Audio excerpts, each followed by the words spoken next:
La comunicación es un elemento esencial en la resolución de conflictos. De hecho, podríamos definir el proceso de mediación como el consistente en dotar a las partes en conflicto de unos recursos comunicativos de calidad para que puedan solucionar el conflicto que se traigan entre ambos. Por ejemplo, ¿cómo mejorar la comunicación? Escucha activa, oír no es escuchar, asertividad, conocer y defender nuestros derechos. Mente abierta, abrirse a la experiencia y a los demás. Contacto visual, mira y tu comunicación será más completa. Los gestos, dominar el buen uso, refuerza y enfatiza el sentido del mensaje. Claridad y concisión, armonía entre lo que vamos a decir y cómo lo vamos a decir. Tenemos que tener claro que debe de haber empatía y mucho respeto. A lo largo de todo el proceso, las partes hablan de reproches, posturas, opiniones, deseos, necesidades, sentimientos y los mediadores deben ayudarles a que se expresen de forma constructiva y a que se escuchen, de tal manera que la comunicación que establezcan pueda ayudarles a resolver el conflicto. En la raíz de gran parte de los conflictos podemos encontrar una mala comunicación, cuando una persona malinterpreta lo que la otra ha querido decir y reacciona defendiéndose ante lo que considera una ofensa. Aumenta la tensión del conflicto y nos encontramos más lejos de solucionarlo. Por el contrario, cuando las dos partes o personas en conflicto pueden establecer una comunicación eficaz y clara, es decir, ambas se hacen entender y se entienden mutuamente, pueden describir lo que realmente no existía un problema o que era pequeño o era fácil de solucionar. Incluso en el caso de que el problema fuera importante, una comunicación de calidad puede ayudar a las partes a que trabajen juntas para encontrar soluciones que satisfagan a ambos. Por lo tanto, la comunicación es un elemento importante en los conflictos. Una comunicación de calidad es una herramienta necesaria para llegar a la base de los conflictos y encontrar soluciones satisfactorias para las partes. Es importante que tomemos en cuenta que una mala comunicación puede ser en sí misma la causa de los conflictos. El gran aporte de la mediación al conflicto es la situación de la concepción tradicional de ganar-perder en las disputas por ganar-ganar, pues este cambio de concepción no solo afecta a los resultados, sino también al proceso mismo, ya que modifica la actitud de las partes.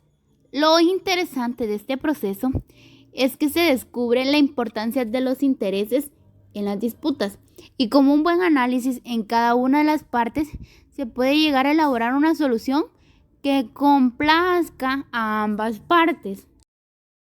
La percepción social del conflicto y el objetivo de resolver ha estado en base de la conceptualización de la mediación moderna. El conflicto es vivido como la manifestación de un problema que necesita una satisfacción, pues el problema existe debido a una real o aparente incompatibilidad de necesidades e intereses, que hace que la satisfacción de necesidades parezca imposible para una o más de las partes implicadas. Y por ello, la resolución del conflicto pasa por encontrar soluciones que complazcan las necesidades de todos los implicados. La mediación, por lo tanto, es una extensión del proceso negociador que busca una cooperación entre las partes para obtener, en la medida de lo posible, un resultado donde todos ganen y nadie pierda. Y lo hace mediante una técnica que permite abrir el proceso a nuevos planteamientos, a nuevas formas de encajar los temas con la activa participación de las partes.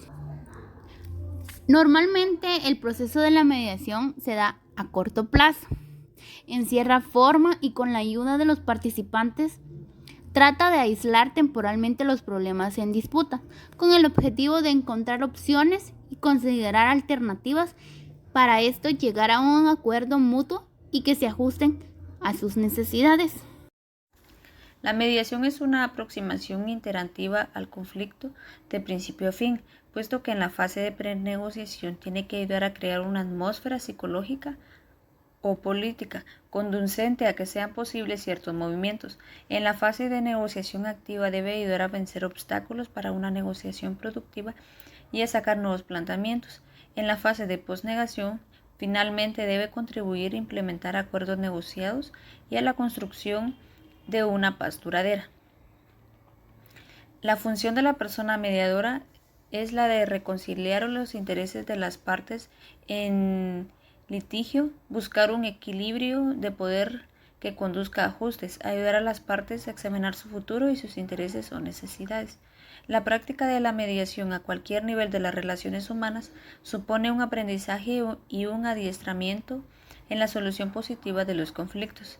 Tiene mucho que ver, por ello, con la educación para una cultura de paz, puesto que cuando solucionamos un conflicto adquirimos la capacidad de solucionar otros futuros conflictos, sea de la misma temática o de otra diferente. La mediación es además un proceso que activa la participación de las personas para solucionar sus propios conflictos, nos interpela y nos invita a buscar soluciones. La mediación, por lo tanto, tiene un alto potencial educativo, puesto que tiende a favorecer conductas autónomas, a actuar según reglas de consensuamos y construimos a hacernos responsables de nuestras propias disputas, tanto en lo que motivó como en la manera de resolverlas. Las etapas del proceso de mediación. Independientemente del tipo de conflicto que se trate, el proceso de mediación consta siempre de una serie de etapas, aunque su intensidad o duración sí dependen de la naturaleza del conflicto y de las características de los actores. Estas etapas son las siguientes: contactos iniciales entre el mediador y las partes pre-negociación.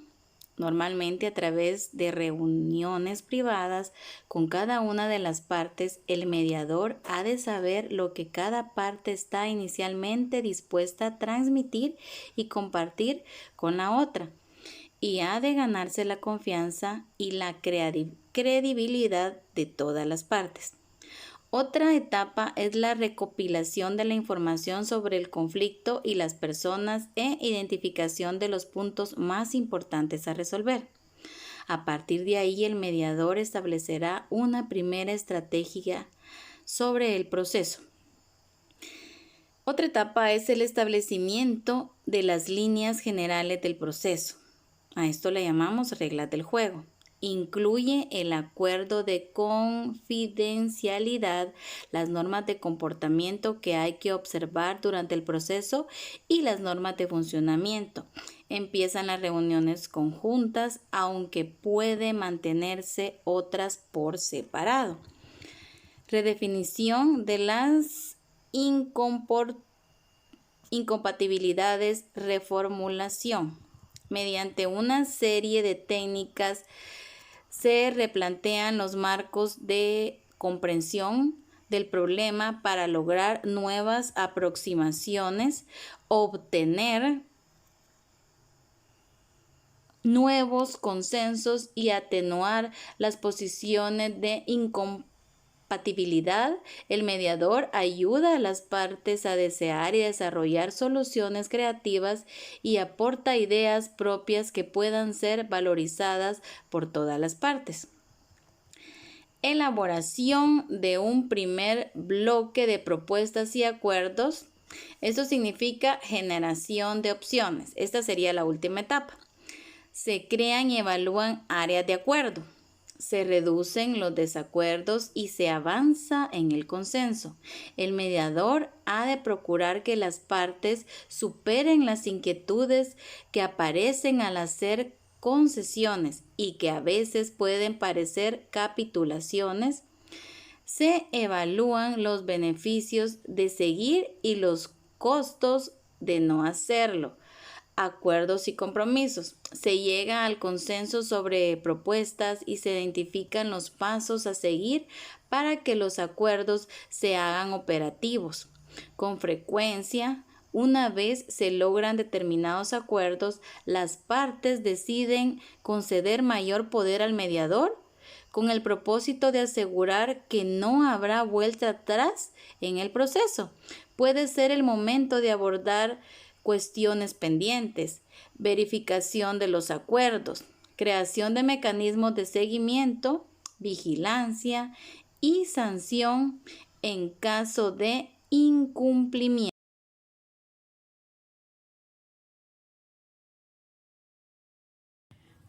Las funciones del mediador: conciliación o creación de confianza entre los disputantes para mejorar las actitudes que las partes mantienen unas con otras y animar a una discusión razonable y a una negociación racional. Facilitar la comunicación clarificando temas e intereses, recordando puntos de vista o oposición y resumiendo puntos de desacuerdo y acuerdo. Clarificando percepciones que pudieran impedir el acuerdo. Invertir comportamientos negativos o repetitivos que obstaculicen un diálogo auténtico, productivo entre las partes. Determinar y clarificar los datos que pueden ser necesarios para la resolución de la disputa. Ofrecer procedimientos de mediación de datos sobre la importancia y la exactitud de los medios de determinar los datos a utilizar en la toma de decisiones para superar así los puntos muertos. Facilitar el desarrollo de un proceso para compartir información, identificar necesidades y preocupaciones, crear alternativas, valorar opciones, tomar y ejecutar decisiones. Separar posiciones de interés y desarrollo de espacios de negociación. Aportar medios para que las partes puedan cambiar sus posiciones sin perder la cara. Ayudar a que las partes desarrollen calendarios de negociación. Alterar las posiciones extremas que pueden conducir a las partes a un punto muerto. Ayudar a las partes que formulen ofertas finales. Ayudar a que las partes vendan los acuerdos a sus representantes. Los diferentes tipos de mediación. Estos pueden ser familiares, laborales, civiles, vecinales y escolares. Como se mencionaba con anterioridad, la mediación es una disciplina, como su nombre lo dice. Nos sirve para mediar sobre soluciones en conflicto en diferentes temas.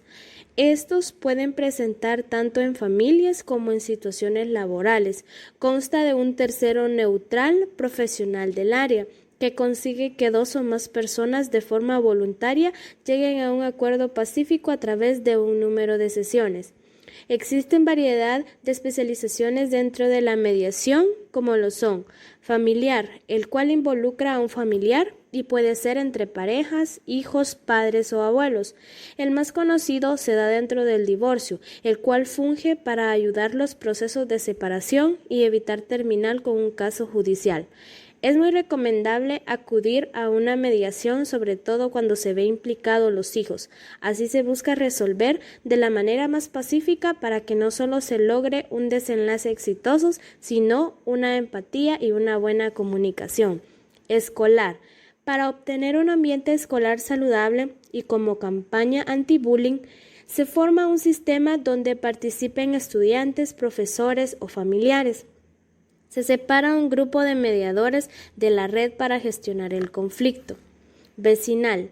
Al existir un conflicto entre nuestra zona diaria, puede causarnos fatiga y estrés. Por ello, el mediador funge como auxiliar del proceso, ayudando a la resolución de este, restableciendo siempre el respeto. Laboral. Dentro de las empresas surgen conflictos diarios donde la mediación sirve como un recurso para el Departamento de Recursos Humanos. Es muy notable cómo la mediación repercute favorablemente en el ambiente laboral, las condiciones de trabajo, la opinión expresada sobre inconformidades, actualizaciones o mediante el empleado con el empleador. Civil y mercantil. Mientras los temas civiles van de contratos y obligaciones civiles como hipotecas, compraventas, arrendamientos, testamentos, entre otros, el tema mercantil se vuelve conflicto entre empresas, empresarios individuales, socios, accionistas, patentes y marcas, como una discrepancia entre la ejecución de contrato. La confusión en la interpretación de términos es un acuerdo por incumplimientos en pagos, resultados no esperados. En la mediación también encontramos una adecuada comunicación integral que a través de un proceso flexible y voluntario hace de un conflicto un tema de empatía entre las personas involucradas de forma pacífica. Los diferentes tipos de mediación.